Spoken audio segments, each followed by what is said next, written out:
hermano querido, compañero desde hace 40 años desde INTEC.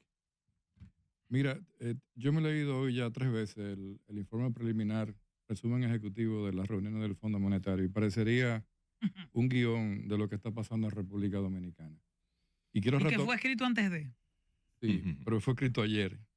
Y quiero rescatar tu preocupación inicial que se quedó en el aire, que la retoma el Fondo Monetario ante las amenazas luego de las políticas monetarias, el tema de la inflación y el giro que hay que dar al tema de la política fiscal. Y tú empezaste hablando de la preocupación de los años por venir con lo que tiene que ver con lo que tenemos que hacer a través de una reforma fiscal para garantizar la sostenibilidad de la deuda, que evidentemente va a seguir incrementándose y los números, si no hay reforma dentro de 2 o 3 años, entonces nos creará un gran problema de sostenibilidad. Al mismo tiempo, el Fondo Monetario, su tercer gran bloque de análisis, se centra específicamente en la comprensión y la aceptabilidad social de las nuevas políticas y en la forma en cómo tenemos que hacer esa secuencia que plantea Nivelca de vender una reforma a un país.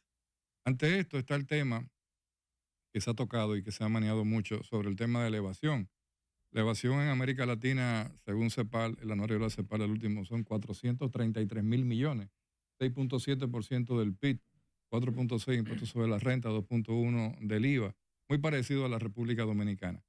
Pero nosotros también, con el tema de los incentivos fiscales, nos hemos quedado sin entender y sin ver los análisis costo-beneficio que ha tenido que hacer Hacienda para entender por qué pasa eso.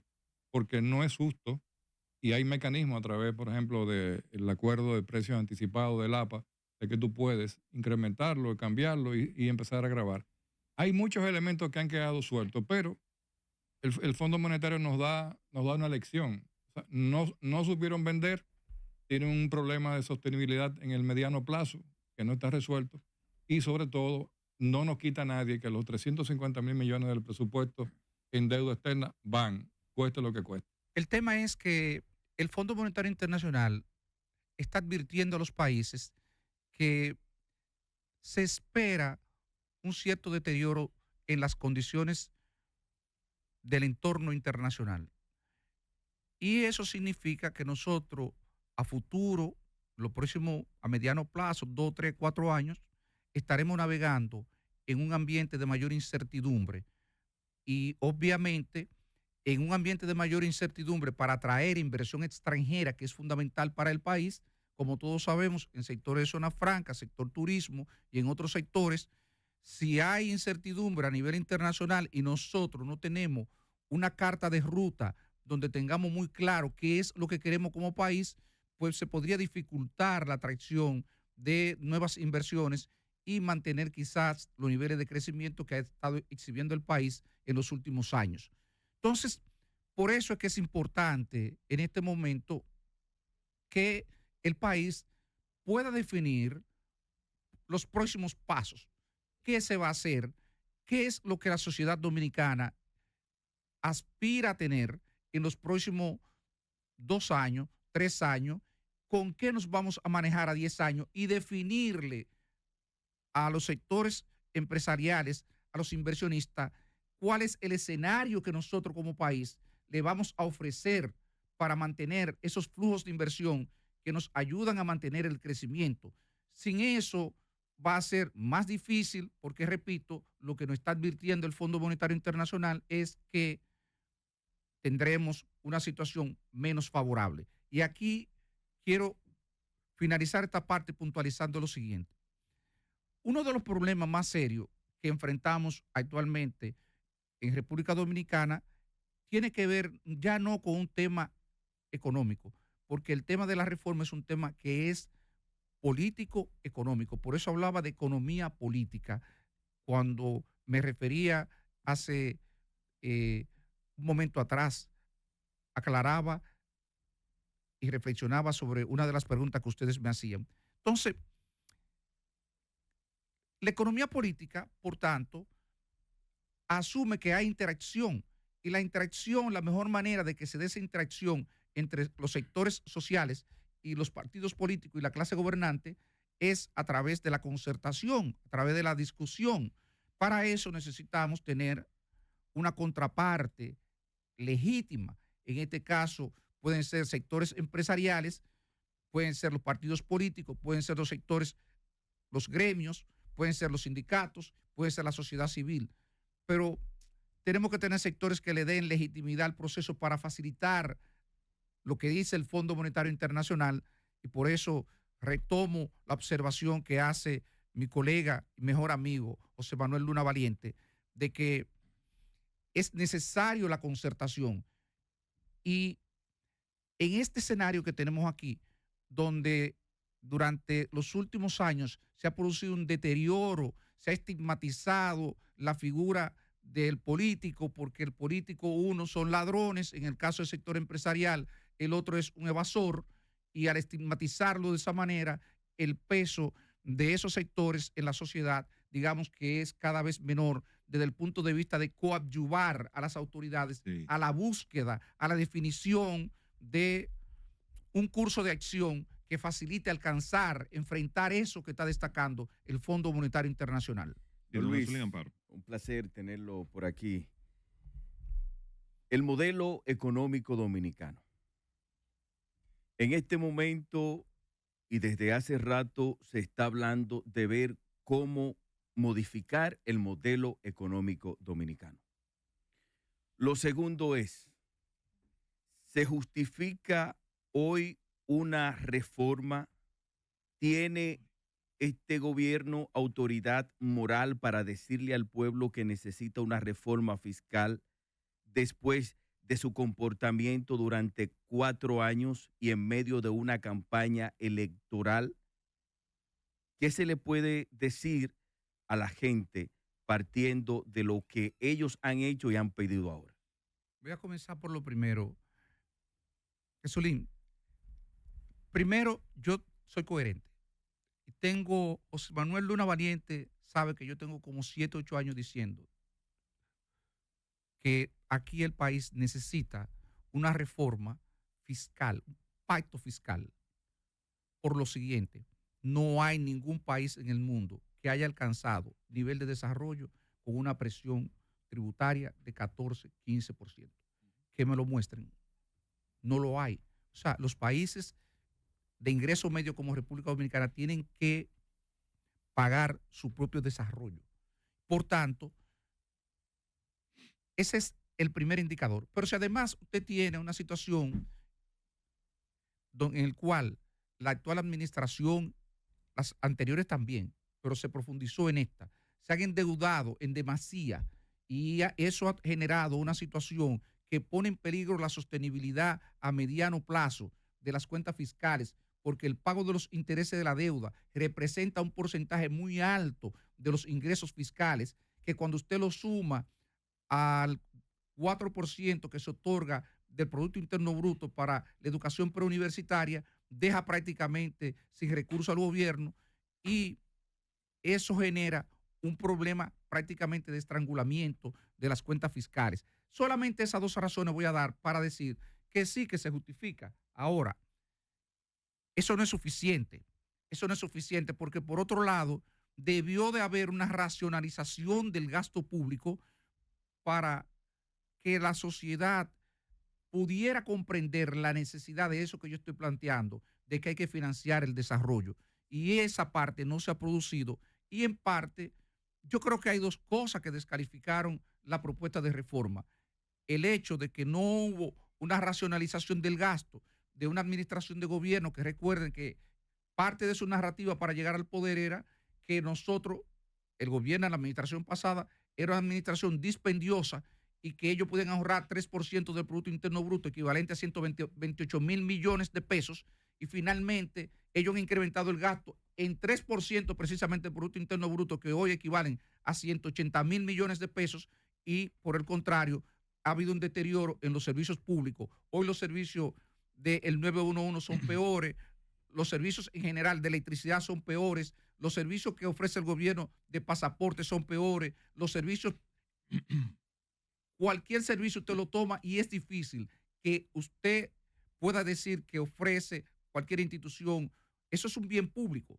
Ese bien público que hoy día sea de más calidad que el que se ofrecía hace 4 o 5 años atrás. Entonces, si usted no hace un uso racional del gasto y como resultado yo termino con un deterioro en los servicios, ¿para qué tú me pides más recursos? Con eso creo que respondo la pregunta que tú El haces. modelo económico. El modelo económico es precisamente por eso la necesidad de la reforma.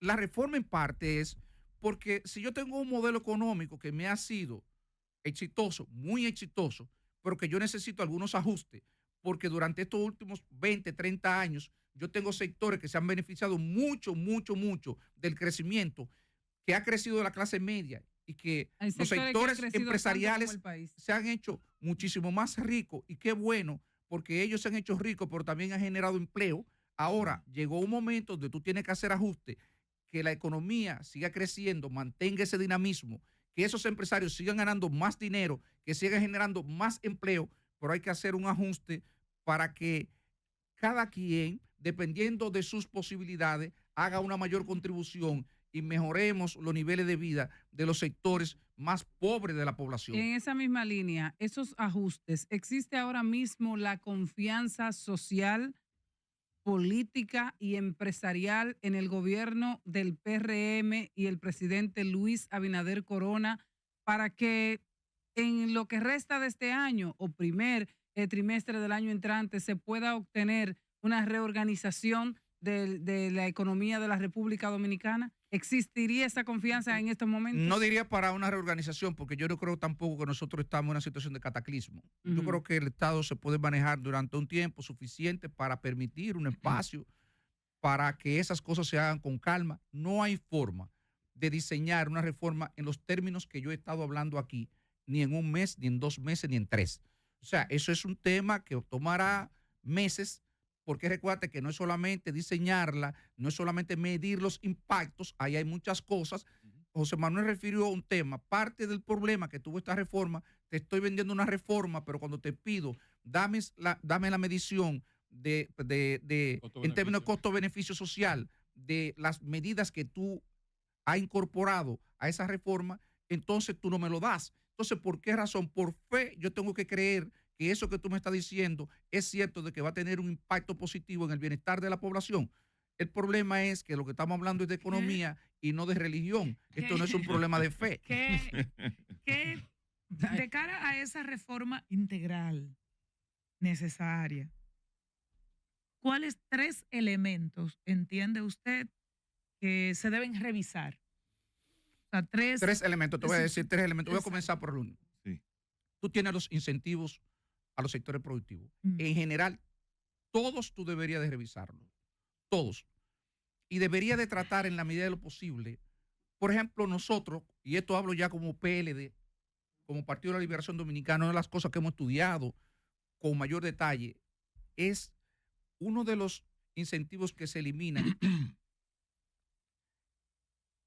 en el proyecto de reforma, es el que establece para el sector manufactura la depreciación acelerada, que es una contradicción en términos macroeconómicos con lo que persigue el gobierno, porque el gobierno quiere duplicar el Producto Interno Bruto en los próximos 12 años, y resulta que tú para eso necesitas mejorar la productividad, y para eso tú necesitas hacer inversión en maquinaria y equipo. ¿Para qué sirve?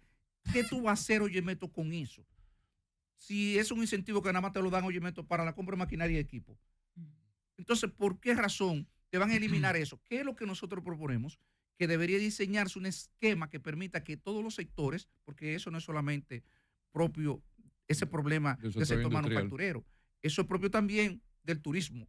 Le voy a hacer este comentario para que ustedes entiendan la dimensión, porque hay que involucrarse con los sectores productivos, entender el funcionamiento de ellos. Que se está dando un proceso de cambio en los flujos de turistas que recibe el país como receptor de turismo. En lugar de turistas que vienen de Europa, están viniendo más de Estados Unidos. Pero el turista de Estados Unidos y el turista de Europa tiene diferencia en las preferencias que tiene, o sea, en los servicios que le ofrece el hotel. Entonces, él prefiere, por ejemplo, una cama, una habitación, el turista que viene de Estados Unidos, que esté en mejores condiciones. Y eso obliga a los hoteles que en lugar de tú hacer una sustitución, una renovación, perdón, cada 7, 8 años, tenga que hacerla cada 5 o 6 años. ¿Por qué tiene que hacer eso? Porque si tú no la haces, te instalan al lado o en el entorno, te instalan en el entorno un hotel nuevo, tú te vas a ir a un hotel nuevo pagando lo mismo a un hotel que tiene 10 años, No. si no tiene, por ejemplo, todo el mobiliario renovado y recuperada la planta física. Señor, entonces ya sabe por qué es importante eso, porque es una forma también de mantener la competitividad de esas unidades productivas que van envejeciendo. Don Luis, No, finalmente, hay una cosa, finalmente, que nos tenemos que... Pero si me das un sí. segundito, que eso tú lo puedes notar, Luis, escúchame, en las encuestas de las plataformas Pride Advisor, todas las cosas que dice la gente, mira, los colchones no sirven, las camas son un desastre, El el review. servicio, y ahí mismito se da lo que tú planteas. Bueno, cerramos, don Luis, brevemente. Nos decían que con la erradicación de la corrupción era suficiente para evitar de que el país necesitara reforma fiscal y que la economía pudiera seguir creciendo. 4 años después, ¿eso era cierto o no? Mira, lo que se ha visto es que eso ponía en evidencia, recuérdate que, repito lo que dije al inicio, de que la narrativa de esta administración antes de llegar al poder era que los PLDistas, los gobiernos del PLD eran unos gobiernos dispendiosos y que como tal ellos podían hacer ahorro de 3% del Producto Interno Bruto, en ese entonces equivalente a 128,000 millones de pesos, y que por tanto no era necesaria una reforma fiscal. ¿Qué es lo que ha pasado? Que hoy día lo que uno ve es que en términos de eficiencia del gasto, de racionalidad del gasto, si tú ves lo que ha estado pasando, ha habido un incremento. Tú excluyes incluso el incremento del pago de los intereses de la deuda y como quiera el gasto se ha incrementado 1,5% del Producto Interno Bruto. ¿Cuánto es eso? 120 mil millones de pesos. Y entonces yo te digo, nada más toma el caso del sector eléctrico. ¿Cómo se ha deteriorado el cobro de la energía servida por las empresas distribuidoras del sector eléctrico? Y entonces ese gasto es de más calidad que el que hacía la pasada administración. Creo que con eso te respondo. Gracias. Esos son pues, sencillamente ese tipo de discurso